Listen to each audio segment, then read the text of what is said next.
But as of now, Ice Roberts, Yes, sir. I took your advice. Oh, did you? Hang on. Let's intro the name. Why'd you take over the big show then? See what I'm saying? No, Fuck. I don't Always mean to push take it on the over, little but we guy. want to say, hey, welcome to Let's Get Into It. I'm Ice Roberts. This is your host, See? Rod Tuddy Rinks, That's why you're the host. and we've got Davie Dave on the ones and twos. Who's kicking ass, by the way. Who's kicking ass in his Thank own you, guys. life, right? Yeah. In his own life. I appreciate you guys. But this podcast is all about inspiration. Yep. It's all about producing, directing, writing. It's all about how to get it done in the new landscape of entertainment, because it has changed. I mean, we do talk about we talk a lot about old school, new school, but truth be told, there is no old school anymore. You've got to change with the times. You watch films and television so fast now; they move so quickly that it's hard. I was trying to remember movies that I loved recently, and it's not as prevalent for me as movies that I loved when I was a kid. Yeah. Like you can pick out classic movies and say like, wow, that was huge in my life.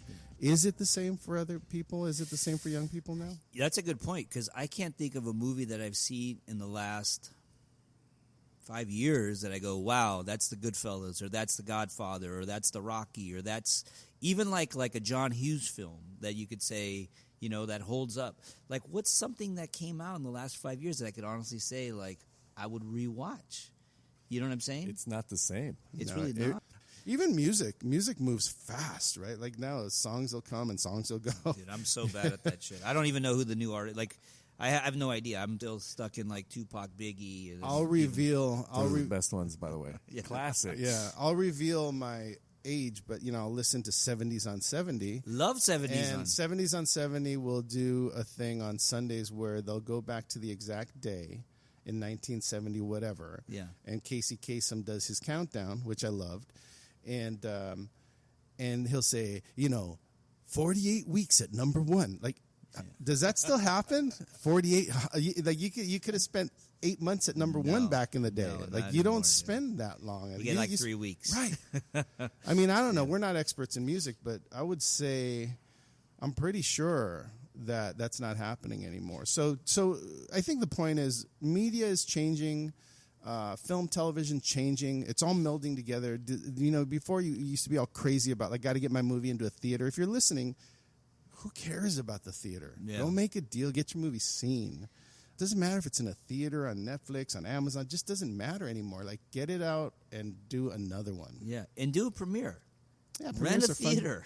When you're wherever you're from. Yeah. It's harder in the bigger cities, but get a theater, get a step and repeat, get some photographers, even if they're your buddies, and do the whole thing. Do it up. That's a really good point. That's fun. There's lots of business done for producers and content creators when you screen your product in a theater and you invite a bunch of people.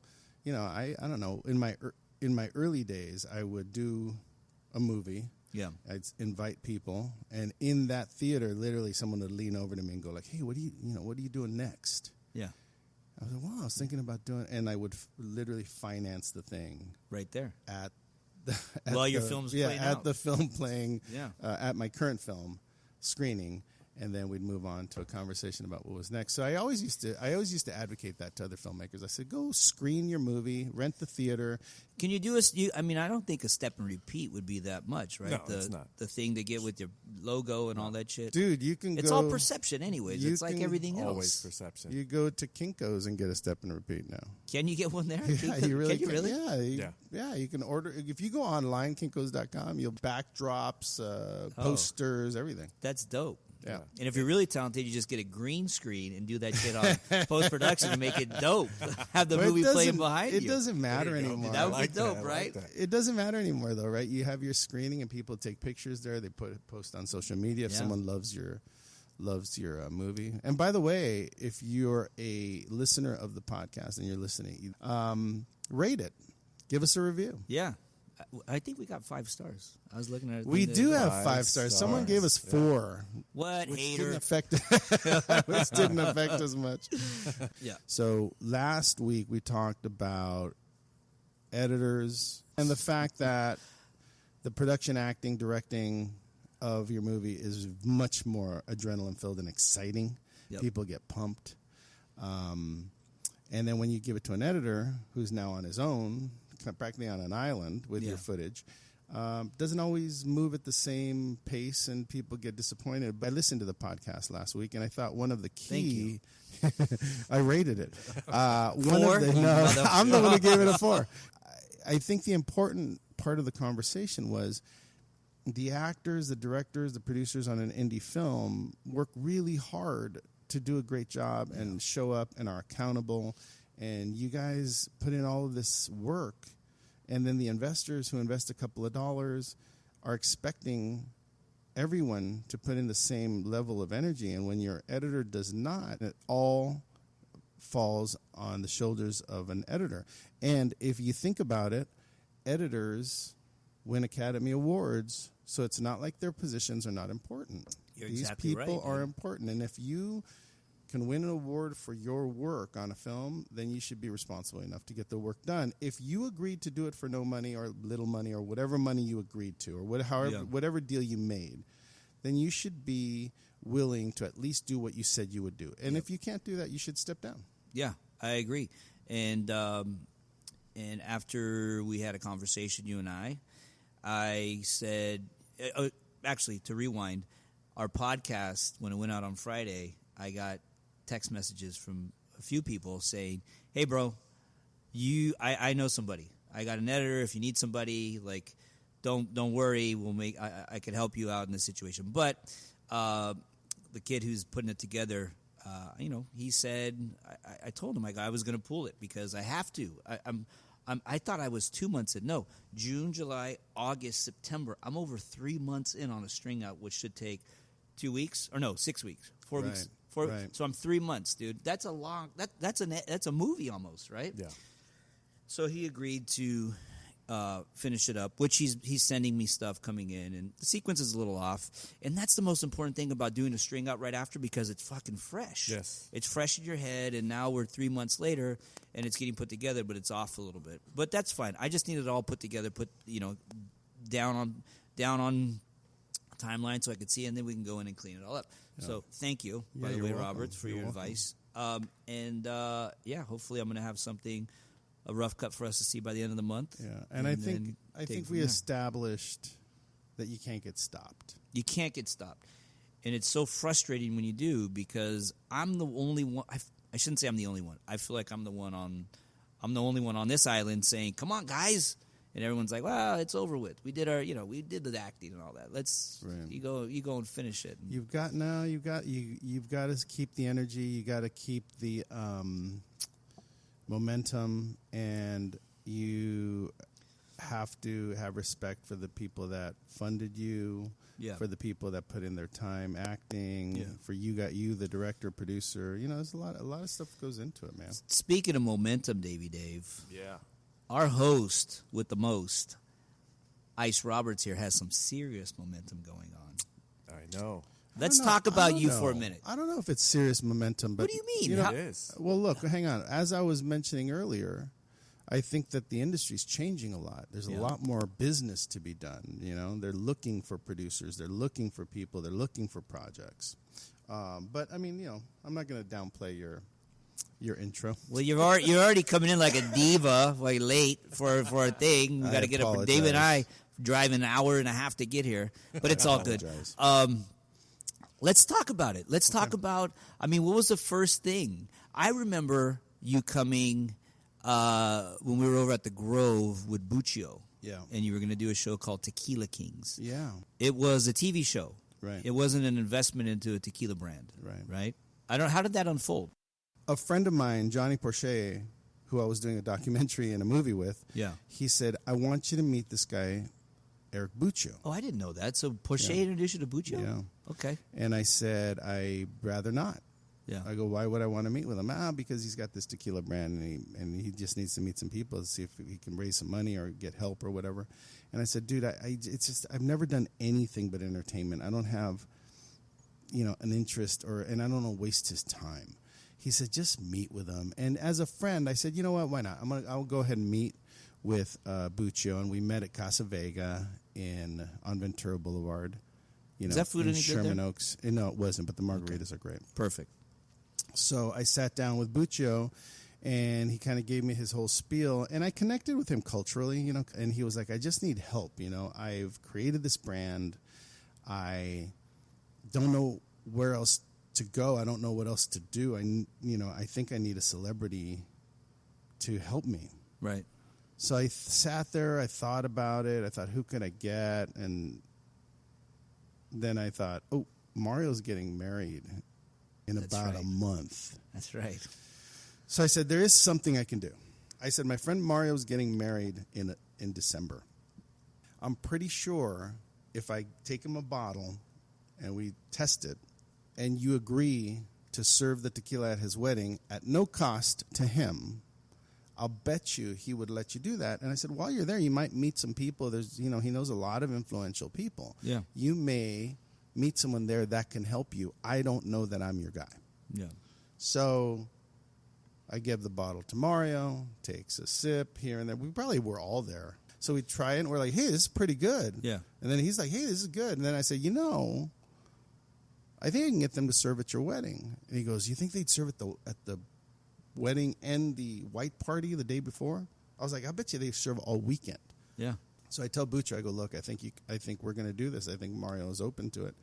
Buccio goes to Mexico, takes 200 bottles of tequila for the weekend. We're all drinking, having a great time. We went through almost all of them. Yeah. Wow. But it is a great product. So we were sitting there, I think, smoking a cigar. You, me, all of us were smoking cigars. Mario looks over at me and goes, I think we should get in business with this guy. Look at how many happy faces there are here. Yeah. We could do a show.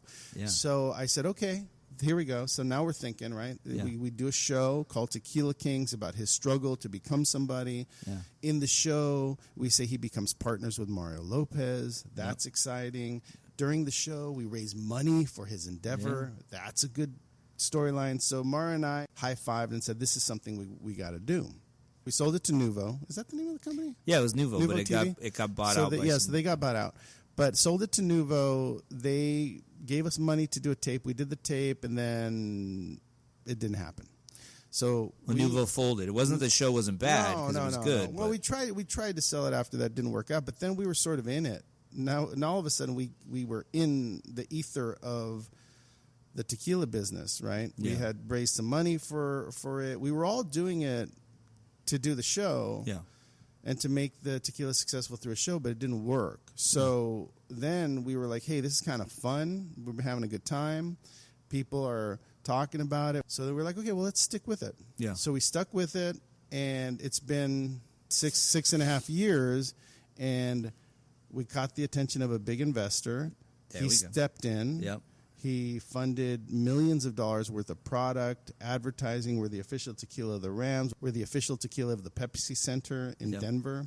The one thing I want people to know is that other businesses do cross over to entertainment. Yeah. Tequila ended up being very driven by entertainment. Yeah. Well, cut to that investor happened to be somebody who invests in independent films as well. That's right, which was random. I didn't know that. Yeah.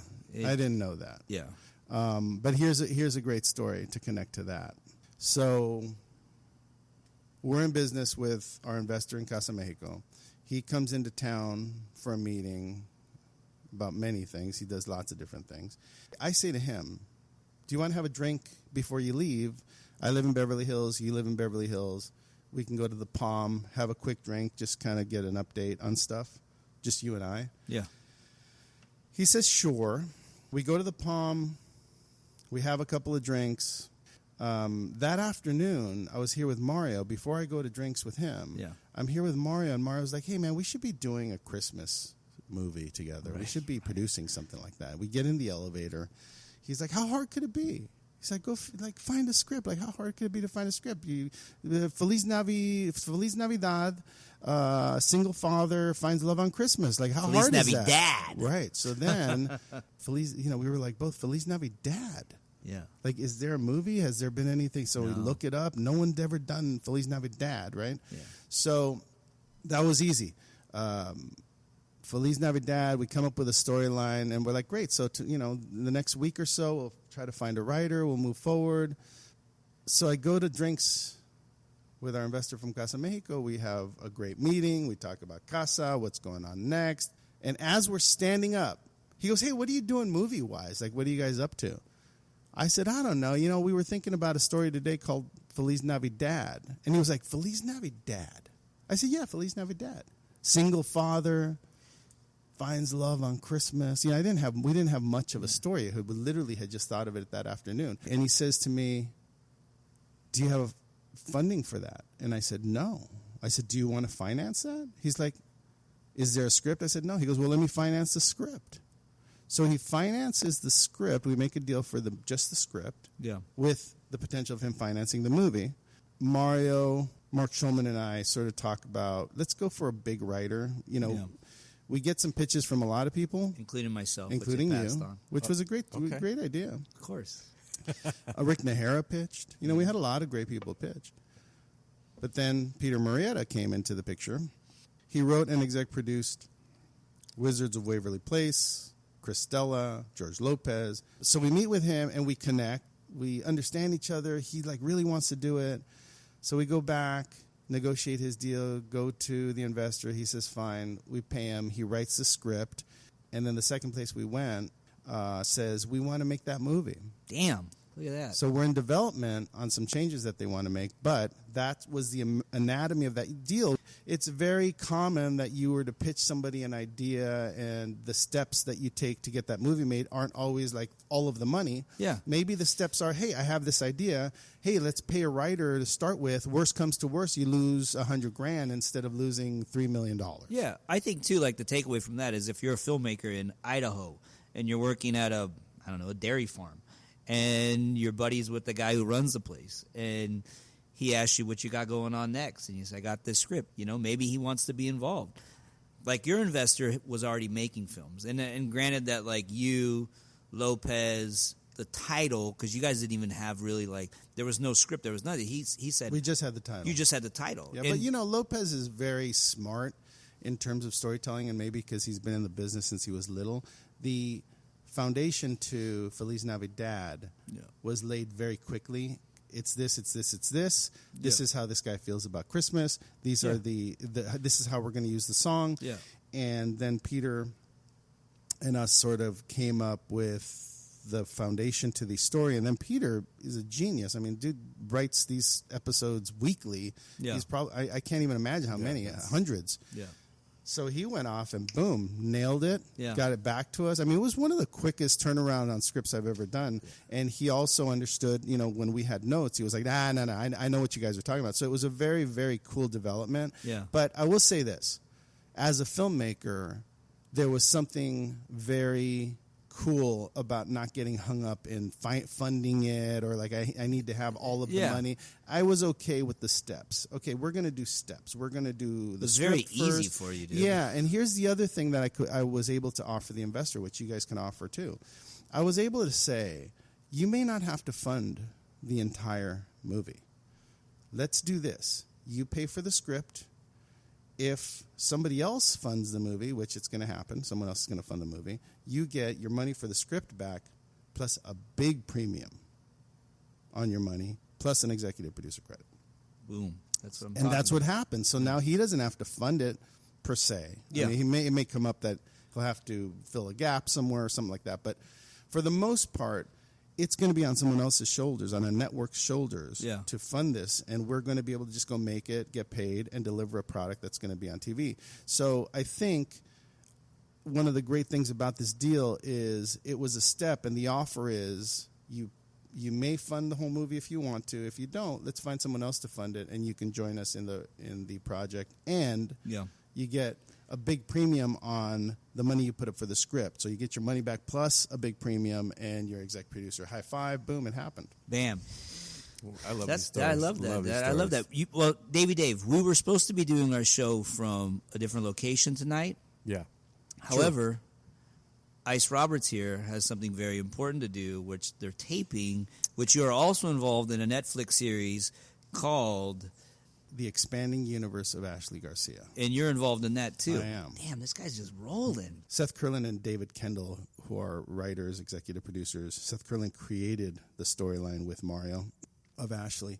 They're amazing. They were on Friends. They were on a couple of other big shows, but it's really incredible to watch. I've never worked on a 3-camera you like show before. I'm amazed by it. I think it's really cool. Eva Longoria is directing this week, and she directed last week, and it's remarkable to see talented people do this kind of work, because you don't have to take, independent film is you shoot one way and then 2 hours later you're reversing and then you're ready for the other shot. Yeah. This is instant. 3-4 cameras shooting at all times. You mess something up, you just go again. Yeah. You want the close up. Okay, cut. Camera B, camera C. Go ahead and go in tight. Yeah. Okay, let's do it again. And it's an instant sort of movement. Yeah, you know what's amazing too, Dave? You got 2 Mexican guys right here. I'm not in it. Are you in the show? No. Not yet. Oh, not yet. Although I hit up Lopez last night because, he's all jacked. He had surgery. But I hit him up last night. I said, by the way, congratulations on the reboot of Saved by the Bell. He's like, oh, thanks, bro. I said, and he loved this. I said, fat gym teacher, and I sent him a meme of this guy eating a donut sitting in a chair with the treadmill just his feet. I go, or Schneider perhaps. And I sent him a thing of Schneider. I go, any one of those positions I'll play, bro. You picked. And he started laughing. Hilarious. Hey, that's my feel too, man. Like, hey, just put me in. I broke Lopez's balls about that too. He's like, Tuddy, you're 46 years old. It's about a high school. Although there's teachers. That's what I said. But then again, I can't because I'm with him all. I got my regular gig that I can't. So hold on a second. You got Feliz Navidad. You got Ashley Garcia. You got the Johnny Porche doc that we talked about in earlier episodes, and you also have the Carlos Almaraz. Dude, and so 4 things. Yeah. And plus, you're an investor in Cosmeco, which is an entrepreneurial thing. Right. Is there any more in the TV film world that's happening with you that we should know about? No, but that's a lot though, dude. That's fucking 4 things. Caroline Kepnes was on the podcast, and we went to lunch. Yeah, and we sort of joked about potentially doing a project together. And I am going to do everything I can to make that happen because I think she's very, very I love that girl. Yeah. She's really, really great. Yeah, I'm so bummed I missed that podcast. But here's the one thing that I can't say. You weren't there for that one? No, because I had... So you're out. Such a dick. Such a dick. Here's the one thing I can't say, though, because I've been on set of Ashley Garcia a few times, as you have too, Davie Dave. Yeah. Roberts, I'm not going to lie to you. I think eventually you need your own show. Oh man, wouldn't that be nice? I do want my own show. I can see that. Because you're right there. Like you know everything that's happening. You're a great producer. Thank you. You should see him get in there with the writers, dude. Being on the show, I gravitated. Is that a word? Yeah. I gravitated towards the writers because I love comedy. I love jokes, and these guys are always thinking about alternative ways to make it funnier each scene, and they work together. There's 10 writers plus David plus Seth. You got Lopez, you got Schulman, and everyone's always trying to figure out how to come up with a better line. If an audience doesn't laugh at something, it's an immediate huddle. Okay, that didn't quite hit. What's some other ideas? And these guys, talented intellectual people, just throwing out idea after idea, and no ego, because not always do these ideas work, not always does the joke work. Someone will throw it out and it'll be like you said nothing, like no reaction, and no one goes away going, oh, that sucked. Sometimes we get attached, or they get attached to a joke and pitch it 2 or 3 times, which is funny because it just does not work. But you think like this could really work. I do it too. I pitch ideas that completely just go south. But it has been fun for me because I don't think in film you got one writer. Yeah, the director becomes the almighty, deciding all things. On a show like this, Seth and David are advising the director at all times. They're working with the writers after hours, before the shoots, during the shoots, and the writers are sitting there trying to make them make each episode better and better and better while still writing their episode for whatever week it's going to be shot. Okay. So, yeah, look, by the way, thank you for mentioning all those things. I appreciate it. It has been a good couple of years. If there's any advice I can give, get on your movie, get on your TV show, get on whatever it is series you're on or whatever you're shooting reality-wise, whatever, and get out of your head and just do the work. Whether you're working a lot on it or a little bit on it or not enough on it, do what you can do and be satisfied with the participation that you have. Because at the end of the day, that will make a project better. And surround yourself with people who are like-minded, who believe in you, and are going to support you, because that's very important. There's times where I'm like, same thing, but, you need your people in your corner saying, nah, man, you're doing it. Like, keep going. Don't stop. So I think I'm learning a lot. I appreciate that you think I could run a show, and I think that I would love to do that. And if Davie Dave and I aren't included on that fucking show, Roberts, I'm capping your ass, bro. I'm telling you right now, 25 to life, I'm going away. But we're going to be involved in some capacity. But I definitely, and not just doing the podcast from the set, you motherfucker. But I definitely think that that the big value in the future is going to be writing producers. Yeah. I think that to be a great producer, you do need to think like a writer, and you do have to have that skill. Yeah. And if you do, I think you could run shows like this. You could be out there going like, oh, not only can I produce and work with the director and tell you how to do that shot, but I can also come up with storylines when the network wants me to change something. Yeah. And we can collaborate on that. But I think you do have to think about, if you're young, if you're a young filmmaker out there, maybe do some writing.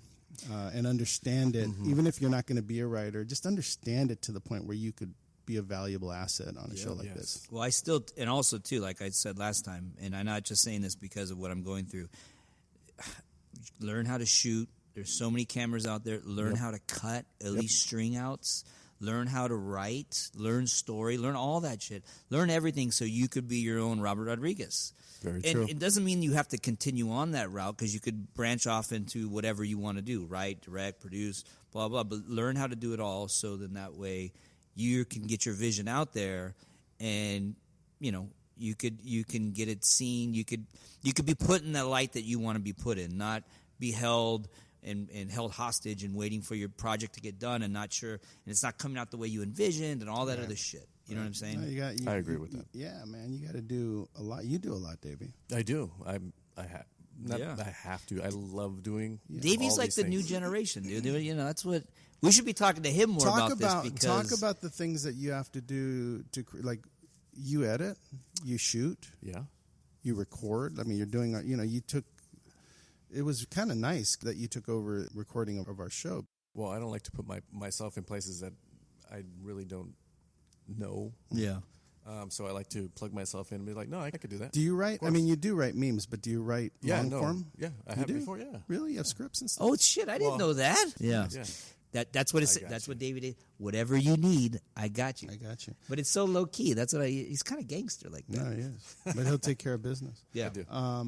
So the question I was going to ask is, why aren't you going to New York to shoot? Oh yeah. So wait, dude. Danny A was on the show. Danny A. You were in his last movie, which Mob Town, which comes out. He showed us a clip of, and then he said, "You're going to go. We're doing this other movie, and you've got this part. Yeah, I've got this part for you. What happened?" So I was going to play a cop. It was cool. It was a cool little scene. But they changed its independent filmmaking, so I was supposed to go, I forget, say on the 13th, and I approved it through Lopez, but we started the new gig over at Access, which is it's a network show. It's it's no joke. It's once we start, we don't stop. Right. And it's three shows, 2 hours of content, so it's a lot. Mm-hmm. And so I said, dude, is there any way that I could, go on? It'd be the second week of into the show, and he said, yeah, okay, we'll make it work. That Friday, you leave on a red eye Thursday. You'll be there Friday, shoot your scene, and then come back on the weekend. So I'm waiting to hear about flights and hotels, accommodations, all that stuff, and I'd already been talking with wardrobe and everything. So long story short, I get an email. I actually reach out and say, hey, guys, it's the week before. I said, any updates on, accommodations and all this stuff? And they get back to me. They said, yeah, we changed the date. And this was on a Wednesday. We were in Tuesday or Wednesday. We were in Vegas. It's the first week, right, of our new show. But we were out there with this other thing. And they said, yeah, it's Friday. And this is Tuesday. And I was like Friday as in this Friday? They said, yeah, so we're going to send you flight info and all that stuff. And so there was no way I could do it. So I looked at Lopez. I said, dude, and I showed him the the email. And he's like, Tuddy, that's we're in the first week of the show, bro. Like, and I was and I think, I got it. I understood. Like, this is my livelihood. This is what keeps the food on, lights on, food on the table and stuff. And he goes, dude, I'm sure he would have let me, to be honest with you. Not let me, but I'm sure if I would have said, dude, I really want to, is there any way? And I did, but, Lopez is cool like that. Yeah. I could just tell, though, he was like, he didn't want me to miss this week. And so I had to call Danny A. and tell him, hey, man, I'm so sorry. Like, unfortunately, I can't do it. If it would have been the following week, then, yeah, I could have made it happen. Set. But this is the first. And he was cool. He understood. He was like, all right, next one, Yeah. And that's independent filmmaking, though. Like, they changed, the schedule got changed up. Well, he's awesome. I think that's funny because I thought they had uncast you. That was my what a dick. That's the initial thought I had. But maybe but they did. Maybe they said, let's move this up, and this motherfucker can't go now. So no. I don't think that's what happened. But now that you tell that story, yeah, stuff happens, right? Schedules don't work out, and you had to turn it down. But great things are coming. Yeah. Sometimes one door gets closed, another gets opened, right? Yeah. Very true. I want to talk about extreme music for a sec. ExtremeMusic.com. I'm sorry, ExtremeMusic.com. What am I doing? No one's going to find it if you just put Extreme Music. He's old school. He doesn't. I know. I don't use the .coms. Yeah. He's .net still. HTTP. www. No, ExtremeMusic.com. Check this out. I'm punching in Western music. Yeah. Now listen to this.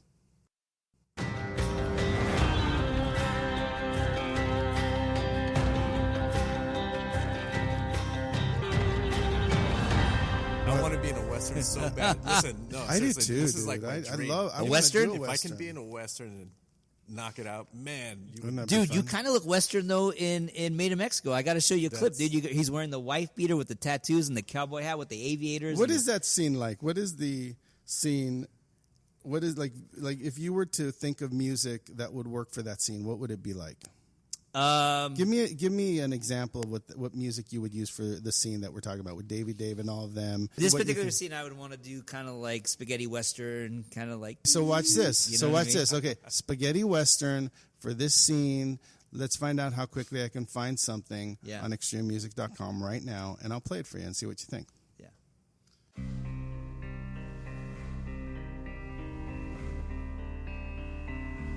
I freaking love that, dude. It makes it 100 times better just watching the daily. Dude, how long did that take me? I punched in spaghetti western, and boom, there's a 50 spaghetti western type of music. Roberts, you might be doing my supervising. No, I'm joking, Joel. I'm joking, Joel, if you're listening. ExtremeMusic.com could help you do whatever. Like I can punch in action. Yeah. Punch in this. Punch in this. Look at this scene right here where I got all the nautials hanging out by the pool. And go mariachi. All right, here we go. Mariachi.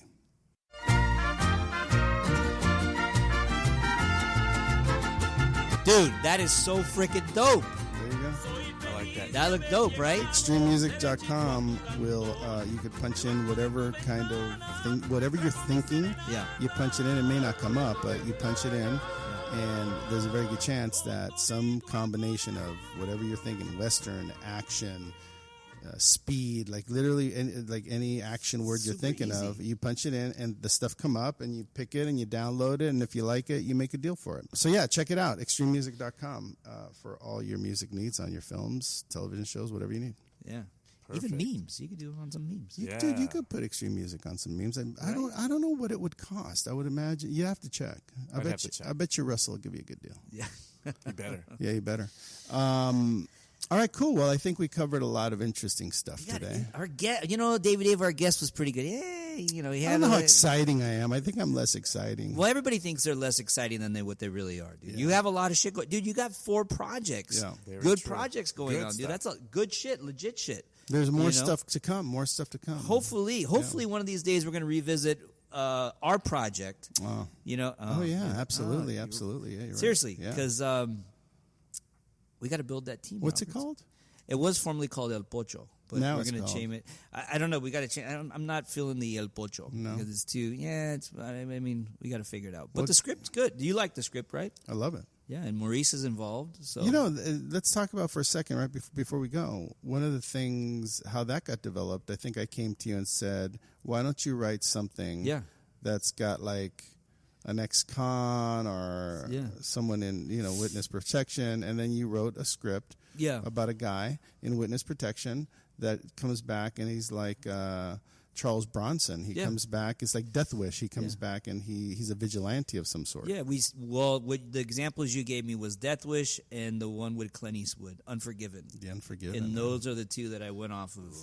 Where he's a And- killer, Yeah. but he's trying to change his ways, and But in he- the end, he Yeah, can't. but he falls back into he's been clean and sober, and he goes Great back into like stories. he goes back into it, and then he's just look out. 'cause Great he's, story. He's and Maurice read it, Maurice Compton, and loved it. You read it and I liked loved it. it. I liked it. No, I loved it. Hey, maybe we'll find a home for your script. Maybe we'll find somewhere to produce it. Yeah. While we're doing, let's get into it. Yeah, that would be great. That would be awesome, man. All right, guys. Well, this was an interesting day. Thank you for Thank you listening. thank you for being our guest, Oh, Ice well, Roberts. Thank you for having me.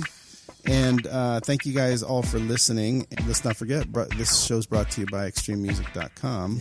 Yeah. And don't forget to leave a review on iTunes. Check out our social on Instagram. Did you just call it the Instagram, Davie Dave? Yeah. You've been hanging out with old man Roberts too long, dude. This is his show today, so I had to follow his That's footsteps. true. That's true. Hey, and if you're out there, don't get stopped. Don't get stopped. And you know what? We should fix the Facebook. Facebook, Yeah, right, our yeah. Facebook needs to be changed. All right, thanks, guys. See you next time. Good job, Roberts.